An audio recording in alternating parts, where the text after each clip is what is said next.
Je vous préviens d'avance, celle-là, elle va être un peu pointue, mais je vais vous emmener avec moi, vous allez voir, ça va bien se passer. Et rêve toujours ton prochain. Dans les grands hommes qu'il est bon d'avoir lus, Spinoza fait partie de cela. Je vous l'accorde, lire l'Éthique, le grand ouvrage fondateur de Baruch, il s'appelait Baruch, peut être un peu ardu et il faut faire preuve de persévérance et d'abnégation, mais dans la vie parfois, faire preuve de cela est de bonne loi.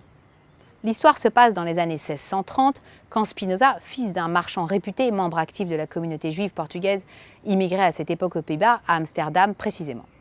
Il est rapidement très doué pour tout, pour les études en particulier, et commence à réfléchir à la religion et au rapport de l'homme à Dieu.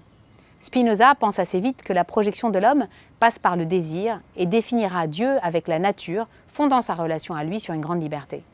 En homme assumé qu'il est, il exprimera ses positions et les défendra contre l'avis de sa communauté.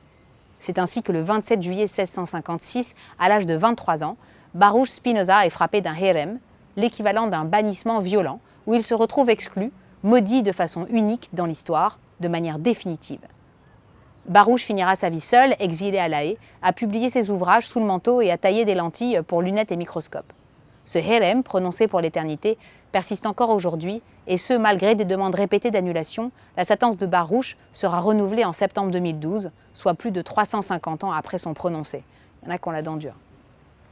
Alors, vous voilà désormais instruits de cette histoire, réfléchissons à la tolérance, et pour paraphraser mes copines à diadème mises de tout pays, souhaitons la paix dans le monde et faisons que le herem devienne Erem ton prochain.